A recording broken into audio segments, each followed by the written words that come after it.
हम बात करेंगे बांग्लादेश और इंग्लैंड के बीच जो तीसरा T20 मुकाबला होना है 14 मार्च 2023 को।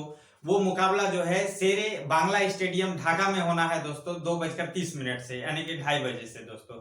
तो बात करेंगे दोस्तों, आप कोई भी जो है फैंटेसी लीग खेलते हैं, चाहे आप ड्रीम 11 खेलते हो या माई 11 सर्कल खेलते हो, तो आप उसमें ग्रैंड लीग लगाते हैं दोस्तों।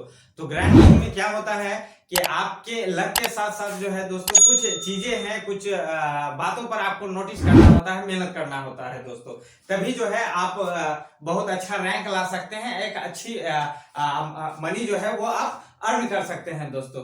तो उसमें किन बातों पर ध्यान देना है, आपको ध्यान देना है पिच रिपोर्ट पर कि पिच रिपोर्ट वहां का क्या रहता है, पीछे बल्लेबाजी करने से ज्यादा मदद रहता है या बाद में पहले बल्लेबाजी करने से ज्यादा मदद मिलता है टीम को, या फिर आप ये कर सकते हैं कि पेसर्स को ज्यादा मदद है या स्पिनर्स को ज्यादा मदद है, वहां पर हाई स्कोरिंग मैच होते हैं या लो स्कोरिंग, इन सब बातों को आपको ध्यान में रखकर जो है वो टीम बनाना होता है। तो दोस्तों, तो मैं ऐसी ही कुछ जानकारी आपके साथ आज लेकर आया हूं इस वीडियो में।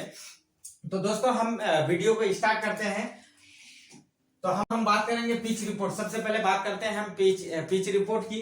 तो अगर शेरे बांग्ला नेशनल स्टेडियम ढाका का पिछले 5 मैच का अगर रिकॉर्ड देखा जाए तो वहां पर जो है एवरेज स्कोर जो है वो 140 रन का रहता है दोस्तों। और जो भी टीम टॉस जीतेगी वो जो है पहले गेंदबाजी करने का निर्णय ले सकती है। और अगर हम इस श्रृंखला में भी देखें तो अभी तक बांग्लादेश ने ये श्रृंखला जो है वो 2-0 से जीतकर बढ़त बना लिया है दोस्तों। यानी ये श्रृंखला तो जीत गई है, लेकिन अंतिम मुकाबला वो 14 मार्च को होना है दोस्तों। और अभी तक जो बांग्लादेश दोनों मुकाबले जीती है वो पीछे बल्लेबाजी करते हुए जीती है दोस्तों। अब बात करते हैं कि इस वेन्यू पर जो है हाईएस्ट स्कोर का रिकॉर्ड क्या रहा है। अगर इस वेन्यू पर हाईएस्ट रिकॉर्ड अगर देखेंगे दोस्तों तो हाईएस्ट रिकॉर्ड जो है वो बांग्लादेश के नाम पर है दोस्तों। 211 रन बनाए थे 4 विकेट के नुकसान पर। और अगर लोवेस्ट स्कोर की बात करें, न्यूनतम स्कोर की बात करें, तो वो यहाँ पर न्यूजीलैंड के नाम में है दोस्तों। न्यूजीलैंड ने यहाँ पर 60 रन बनाकर पूरी टीम जो है वो ऑल आउट हो गई थी। अगर हेड टू हेड की बात करें दोस्तों इन दोनों टीमों के बीच, तो यहाँ पर कुल 3 मुकाबले जो हैं हुए हैं दोस्तों। और इंग्लैंड ने इस 3 मुकाबले में 1 मुकाबले जीते हैं और बांग्लादेश जो है वो 2 मुकाबले जीते हैं। तो यहाँ कह सकते हैं कि बांग्लादेश जो है वो बाजी मारते हुए दिखाई दे रही है इस वेन्यू पर। अगर बात करें इस वेन्यू पर टोटल मैचेस, तो इस वेन्यू पर टोटल मैच 60 मैच हुए हैं दोस्तों। और जिस टीम ने पहले बल्लेबाजी करी है उन्होंने 29 मुकाबले जीते हैं, और जिस टीम ने जो है सेकंड में बैटिंग करी है उन्होंने 31 मुकाबले जीते हैं दोस्तों। अगर बात कर लें स्कोरिंग पैटर्न की, तो बिलो स्कोर अगर 150 का देखें, 150 से नीचे का स्कोर, तो यहाँ इस वेन्यू पर जो है वो 36 बार जो है 150 से नीचे का स्कोर बना है। और अगर बात करें 150 से 169 के बीच का स्कोर, तो कुल 10 बार जो है यहाँ पर 150 से 169 के बीच का स्कोर बना है दोस्तों। और अगर बात करें 170 से 189 के बीच का स्कोर, तो 5 दफा ऐसा हुआ है दोस्तों। और अगर बात करें 190 या उससे अधिक का स्कोर, तो 9 दफा ऐसा हुआ है जब 190 से अधिक का स्कोर इस वेन्यू पर बना है दोस्तों। अगर रिसेंटली इस वेन्यू पर बात करें जो मैचेज हुए हैं उनका रिकॉर्ड क्या रहा है, तो हम बात करते हैं सबसे पहले 5 मार्च 2022 को। अगर रिसेंट की बात करूं दोस्तों, तो 5 मार्च 2022 को इस वेन्यू पर एक मुकाबला हुआ था जहां पर बांग्लादेश ने निर्धारित 20 ओवर में 115 रन बनाए थे दोस्तों 9 विकेट के नुकसान पर। और अफगानिस्तान टीम चेज करते हुए 17.4 ओवर में 2 विकेट खोकर यह मुकाबला जो है 8 विकेटों से जीत लिया था। अब बात कर लेते हैं, और इसमें अगर विकेटों को देखें दोस्तों, तो पेसर्स को 6 विकेट मिले थे और स्पिनर्स को 4 विकेट मिले थे, और रनआउट के रूप में 1 विकेट गिरा था दोस्तों। अब बात करते हैं दूसरा, यानी कि अभी जो 12 मार्च 2023 को दूसरा T20 हुआ था इंग्लैंड और बांग्लादेश के बीच, अगर वो रिकॉर्ड देखें, वो भी जो है इसी वेन्यू पर मैच हुआ था दोस्तों। तो यहाँ पर इंग्लैंड ने निर्धारित 20 ओवर में 117 रन बनाकर ऑल आउट हो गई थी, और बांग्लादेश ने यह मुकाबला 18.5 ओवर में 6 विकेट खोकर जो है 120 रन बनाकर यह मुकाबला जो है वो 4 विकेटों से जीत लिया था दोस्तों। अगर बात करें इस मैच में विकेटों की, तो पेसर्स को 7 विकेट मिले थे, स्पिनर्स को 7 विकेट मिले थे, और रनआउट के रूप में 2 विकेट गिरा था दोस्तों। तो यहाँ हम कह सकते हैं कि पेसर्स और स्पिनर्स को जो है इस मैच में लगभग बराबरी का जो है वो विकेट मिलता हुआ दिखाई दे रहा है दोस्तों कुछ वीडियो ऐसे हैं जो मैं आप लोगों के साथ यूट्यूब पर बनाकर अपलोड नहीं कर पाता, तो आप मेरे टेलीग्राम चैनल को भी ज्वाइन कर सकते हैं। मेरा टेलीग्राम चैनल फैंटेसी एक्सपर्ट 98, तो ये आप टेलीग्राम पर जाकर इस चैनल को ज्वाइन कर ले। आपको चैनल का लिंक वीडियो के डिस्क्रिप्शन में भी मिल जाएगा दोस्तों। अब बात कर लेते हैं दोस्तों बांग्लादेश का पॉसिबल 11 क्या रह सकता है। तो हम स्टार्ट करते हैं लिप्टन दास से। तो लिप्टन दास का अगर हम रिसेंट में फॉर्म देखें, सॉरी बांग्लादेश का पॉसिबल 11 देखें तो लिप्टन दास और रोनी तालुकदार जो है वो ओपन करते हुए दिखाई दे सकते हैं दोस्तों। और उसके बाद नजमुल हुसैन सांटो, तौहीद हृदय, साकिबुल हसन, आफिफ हुसैन, मेहदी हसन मिराज, तस्कीन अहमद, नसूम अहमद, मुस्तफिजुर रहमान, हसन महमूद, ये पॉसिबल 11 जो है वो हो सकता है दोस्तों बांग्लादेश का। अब बात कर लेते हैं इंग्लैंड के पॉसिबल 11 का। इंग्लैंड के पॉसिबल 11 क्या हो सकता है, तो ओपन करते हुए आपको हो सकता है दिखाई देंगे जॉस बटलर, फिलिप साल्ट, और फिर उसके बाद David Malan, Ben Duckett, Moeen Ali, Sam Curran, Chris Woakes, Chris Jordan, Adil Rashid, Jofra Archer, Rehan Ahmed. हो सकता है दोस्तों क्रिस वोक्स के जगह आपको मार्क वुड नजर आ सकते हैं पॉसिबल 11 में। अब देखते हैं दोस्तों कि रिसेंट में इन खिलाड़ियों का फॉर्म क्या रहा है। तो सबसे पहले हम बात कर लेते हैं बांग्लादेश के खिलाड़ियों का रिसेंट में फॉर्म क्या रहा है। तो नजमुल हुसैन से शुरुआत करते हैं दोस्तों। नजमुल हुसैन का अगर रिसेंट में आप फॉर्म देखेंगे तो पिछला मैच यानी सेकंड T20 में उन्होंने 46 रन नाबाद बनाए थे, और अगर पहले T20 की बात करें तो वहां उन्होंने 51 रन बनाए थे। उससे पहले का स्कोर अगर फॉर्म देखें तो 25, 9, 71, 21। अगर रिसेंट का फॉर्म को देखें तो इनका आप लाजवाब जो है फॉर्म कह सकते हैं। अगर हेड टू हेड की बात करें इंग्लैंड के खिलाफ तो पिछले 2 मैच में उन्होंने 97 रन बनाए दोस्तों। अब बात कर लेते हैं लिप्टन दास की। लिप्टन दास का अगर रिसेंट में फॉर्म देखें तो 9, 12, 9, 34, 14, 60। तो दोस्तों अगर 60 और 34 को छोड़ दें तो इनका फॉर्म आप कह सकते हैं कि कुछ अच्छा नहीं रहा है दोस्तों हाल में। और अगर हेड टू हेड की बात करें तो इन्होंने 3 मैच में 22 रन बनाए हैं इंग्लैंड के साथ। अब बात करते हैं दोस्तों साकिबुल हसन की। साकिबुल हसन का अगर रिसेंट में फॉर्म देखें तो पिछला मैच में उन्हें 1 विकेट मिला था दोस्तों, और वो डक पर आउट हो गए थे। और अगर पहले T20 को देखें तो उसमें 34 रन बनाकर नाबाद थे, और साथ ही साथ 1 विकेट भी उन्होंने हासिल किया था दोस्तों। उससे पहले अगर देखें तो 1 विकेट और प्लस 1 रन भी उन्होंने बनाया था। उससे पहले अगर देखें तो 1 रन बनाया था और साथ ही साथ 2 विकेट उन्होंने चटके थे। और अगर हेड टू हेड की बात करें इंग्लैंड के खिलाफ अगर पिछला 3 मुकाबला देखेंगे तो यहाँ पर दिखेगा आपको 36 रन और 2 विकेट उन्होंने लिया है। तो साकिबुल हसन एक लाजवाब खिलाड़ी हैं, और ये हमेशा आपको जब भी आप ग्रैंड लीग लगाते हैं तो उनमें आपको अच्छा फायदा दे सकते हैं दोस्तों। अब बात करते हैं दोस्तों मेहदी हसन मिर्जा की। मेहदी हसन मिर्जा का अगर रिसेंट में फॉर्म देखा जाए तो पिछला मैच इनका लाजवाब रहा था दोस्तों, यानी सेकंड T20 जो हुआ था वो लाजवाब था। 20 रन उन्होंने बनाए थे और साथ ही साथ 4 विकेट उन्होंने हासिल किया था दोस्तों। उससे पहले अगर देखें तो पहले T20 में सिर्फ 12 रन बना पाए थे। उससे पहले अगर देखें तो 46, 10, 5, 11। अब बात कर लेते हैं दोस्तों हेड टू हेड की। अगर हेड टू हेड में देखें तो इंग्लैंड के खिलाफ रिसेंट में उन्होंने 2 मैच खेले हैं और 31 रन बनाए हैं, और 4 विकेट जो है उनके नाम है दोस्तों। अब बात करते हैं दोस्तों आफिफ हुसैन की। आफिफ हुसैन का अगर रिसेंट में फॉर्म देखा जाए तो पिछले मैच में वो 2 रन पर आउट हो गए थे। उससे पहले वो 15 रन पर नाबाद थे पहले T20 में। उससे पहले का अगर देखें तो 38, 1, 29 और 3 दोस्तों। और अगर हेड टू हेड की बात करें तो इंग्लैंड के खिलाफ 3 मैचों में सिर्फ 22 ही रन बनाए हैं, तो इनका एवरेज जो है वो काफी नीचे रहा है। अब बात कर लेते हैं दोस्तों नूरुल हसन की। नूरुल हसन का अगर पिछला मैच देखें तो उनको प्लेइंग 11 में जगह नहीं मिली थी, और उससे पहले अगर देखें तो पहला T20 में उन्होंने 13 रन बनाए थे और 2 रन उससे पहले 1, 25। तो रिसेंट में फॉर्म दोस्त इनका अच्छा नहीं रहा है। हेड टू हेड में भी अगर बात करें तो इनका एक मैच में जो है वो 16 नहीं 13 रन, एक मैच में 13 रन रहा है दोस्तों। अब बात कर लेते हैं तौहीद हृदय की। तौहीद हृदय का अगर रिसेंट में फॉर्म देखें तो 17 और 24। यहाँ पर अगर हेड टू हेड की मैं बात करूं तो यहाँ 2 मैचों में उन्होंने 41 रन बनाया है दोस्तों। तो हम कह सकते हैं कि तौहीद हृदय भी एक अच्छे खिलाड़ी हैं, अच्छे परफॉर्मेंस कर सकते हैं दोस्तों। अब बात करते हैं दोस्तों तस्कीन अहमद की।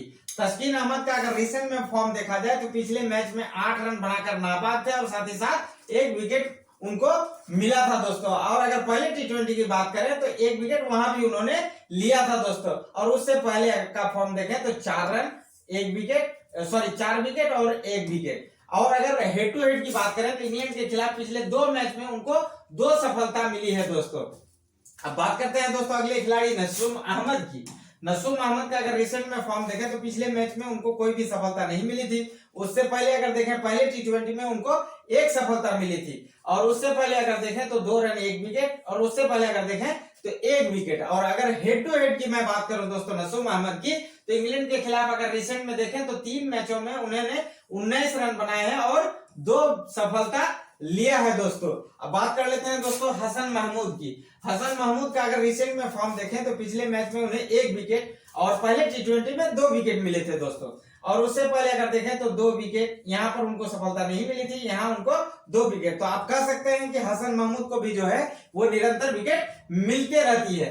तो आप अगर हेड टू हेड में देखें तो 2 मैचों में इन्होंने 3 विकेट अर्जित किया है दोस्तों। तो इनका भी परफॉर्मेंस जो है वो काफी अच्छा रहा है। अब बात करते हैं दोस्तों मुस्तफिजुर रहमान की। मुस्तफिजुर रहमान का अगर रिसेंट में फॉर्म देखें तो 1 विकेट, पहले टी20 में भी 1 विकेट, उससे पहले उनको विकेट नहीं मिली थी 3 मैचों में, उससे पहले अगर देखें तो 1 विकेट। और अगर हेड टू हेड की बात करें तो 3 मैचों में जो है उनको 2 सफलता मिली है दोस्तों। तो मुस्तफिजुर रहमान एक बड़े खिलाड़ी हैं, लेकिन रिसेंट में फॉर्म जो है उनका अच्छा नहीं रहा है। हाल में अगर फॉर्म देखें तो उनका अच्छा नहीं रहा है दोस्तों। अब बात करते हैं रोनी तालुकदार की। रोनी तालुकदार का अगर रिसेंट में फॉर्म आप देखेंगे तो 9-21 यहाँ पर उनको प्लेइंग 11 में जगह नहीं मिली थी। और अगर हेड टू हेड 2 मैच में देखें दोस्तों तो 2 मैच में 30 रन उनके बल्ले से आया है दोस्तों टीम के लिए। तो रोनी तालुकदार भी एक बहुत अच्छे खिलाड़ी हैं। आप जब भी ग्रैंड लीग खेलते हैं तो उसमें आप इनको ट्रम्प कार्ड के तौर पर यूज कर सकते हैं दोस्तों। अब देख लेते हैं कि दोस्तों इंग्लैंड के प्लेयर का रिसेंट में फॉर्म कैसा रहा है। तो हम बात करेंगे सबसे पहले जॉस बटलर की। जॉस बटलर का अगर रिसेंट में देखें तो पिछले मुकाबले में सिर्फ 4 ही रन बना पाए थे दोस्तों। और अगर पहले टी20 में देखें तो उन्होंने 67 रन बनाए थे। उससे पहले का अगर फॉर्म देखें तो 0, 73, 28, 80। तो हम कह सकते हैं दोस्तों जॉस बटलर जब खेलते हैं तो लंबी पारी खेलते हैं और काफी घातक बल्लेबाज हैं दोस्तों इंग्लैंड के। और अगर हेड टू हेड की बात करें तो रिसेंट में उन्होंने बांग्लादेश के खिलाफ 2 मैचों में 71 रन बनाए हैं दोस्तों। अब बात कर लेते हैं दोस्तों फिलिप साल्ट की। फिलिप साल्ट का अगर रिसेंट में फॉर्म देखें तो 25, 38, 3, 88, 20, 10।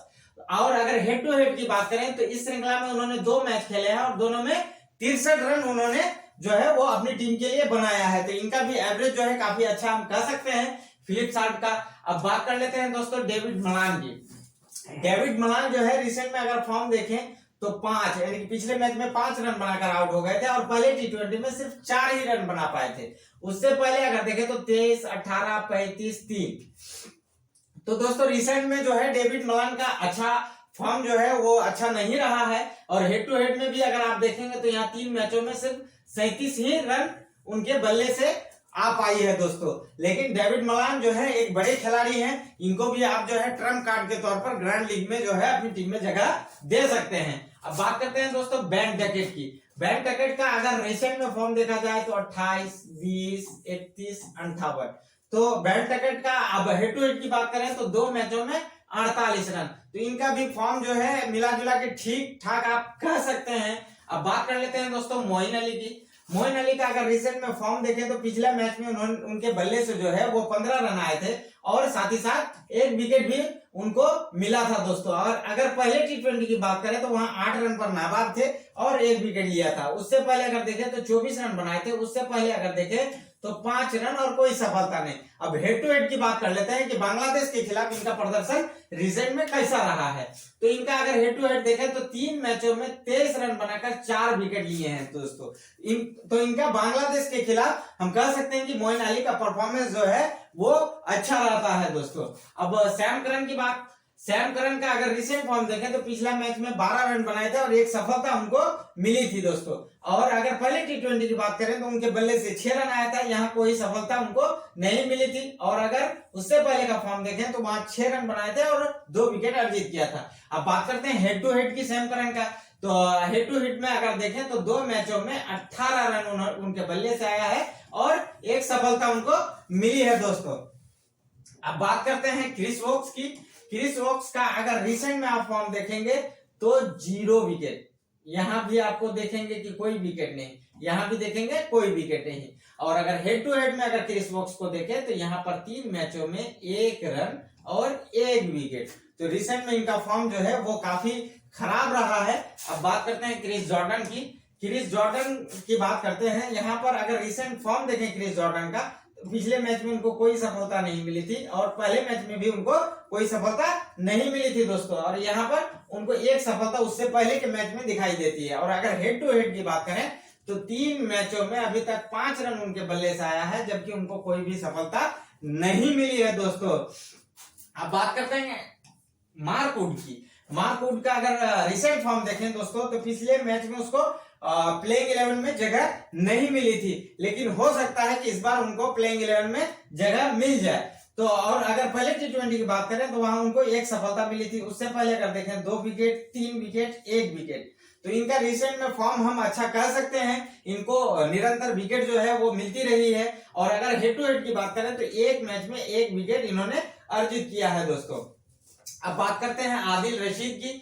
आदिल रशीद का अगर रिसेंट में फॉर्म देखा जाए तो कोई विकेट नहीं, 1 विकेट, कोई विकेट नहीं, कोई विकेट नहीं, 1 विकेट, 1 विकेट।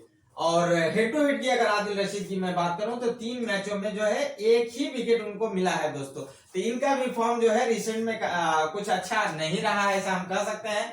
अब बात करते हैं दोस्तों जोफ्रा आर्चर की। जोफ्रा आर्चर का अगर रिसेंट में आप फॉर्म देखें तो पिछले मुकाबले में उनको 3 सफलता मिली थी और पहले टी20 में 1, उससे पहले अगर देखें तो 3 विकेट। हालांकि 2 मैचों में उनको सफलता नहीं मिली थी, उससे पहले अगर देखें तो 4 विकेट। तो मैंने जब सेकंड टी20 का वीडियो बनाया था दोस्तों तो मैंने एक प्रिडिक्शन किया था कि जोफ्रा आर्चर जो है जब भी विकेट लेते हैं गुच्छे के तौर पर लेते हैं और ये ट्रम्प कार्ड साबित हो सकते हैं। तो पिछला मैच में इनको 3 विकेट जो है वो मिला था दोस्तों। और अगर हेड टू हेड की बात करें तो 2 मैचों में 4 विकेट इनको मिला है दोस्तों। तो बांग्लादेश के खिलाफ इनका प्रदर्शन जो है काफी अच्छा रहा है।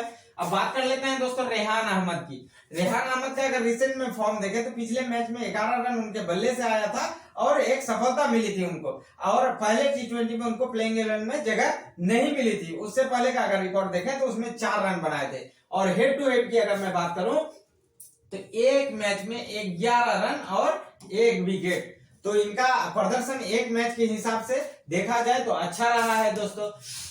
ड्रीम 11 के लिए मैंने 2 ग्रैंड लीग की टीम यहाँ पर अपने बनाया हुआ है और उसमें मैंने जिस खिलाड़ी को लिया है अपनी टीम में मैं आप लोगों के साथ शेयर करता हूँ। मैंने विकेट कीपर में जॉस बटलर को लिया है और बैटर में मैंने 2 बल्लेबाजों को लिया है दोस्तों, डेविड मलान और नजमुल हुसैन सैंटो को।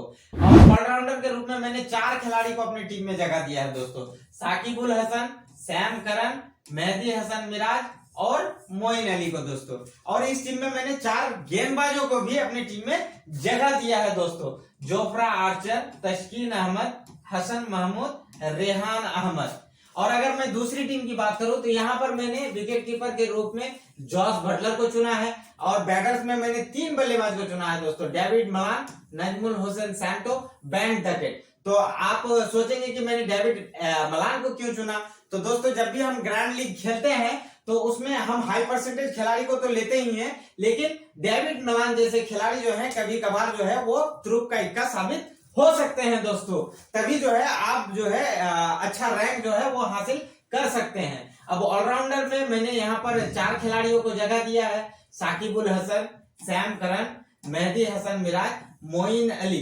और गेंदबाजों में मैंने इस टीम में 3 गेंदबाज को जगह दिया है दोस्तों, जोफ्रा आर्चर, आदिल रशीद और हसन महमूद। दोस्तों ये मेरा फाइनल टीम नहीं है, मैं फाइनल अपनी टीम को फाइनल करूंगा टॉस के बाद। तो दोस्तों आपको सजेस्ट करने के लिए टॉस के बाद टीम का क्या रहेगा, क्योंकि हो सकता है कि इसमें कोई चेंजिंग आए, तो मैं आपको टॉस के बाद जो है अपने टेलीग्राम चैनल पर मैं आपको सजेस्ट कर दूंगा कि किस खिलाड़ी का क्या होने वाला है, टॉस के बाद क्या बदलाव होने वाले हैं, या पिच में कुछ बदलाव अगर आता है तो मैं आपको टेलीग्राम पर जो है वो शेयर कर सकता हूं। आप मेरे टेलीग्राम चैनल को ज्वाइन कर ले। मेरा टेलीग्राम चैनल फैंटेसी एक्सपर्ट 98, मेरा टेलीग्राम चैनल का लिंक जो है आपको वीडियो के डिस्क्रिप्शन में मिल जाएगा दोस्तों। तो उम्मीद करता हूं आपको ये वीडियो पसंद आया होगा। अगर ये वीडियो पसंद आए दोस्तों तो आप मेरे चैनल को जो है वो सब्सक्राइब कर लें, बेल आइकन को दबा लें, ताकि मेरा वीडियो का नोटिफिकेशन जो है वो सबसे पहले आप तक पहुंचे। आप अपने दोस्तों के साथ शेयर करें, और अगर कहीं समझ में ना आए तो आप कमेंट भी कर सकते हैं। अब मिलते हैं दोस्तों अगले वीडियो में, तब तक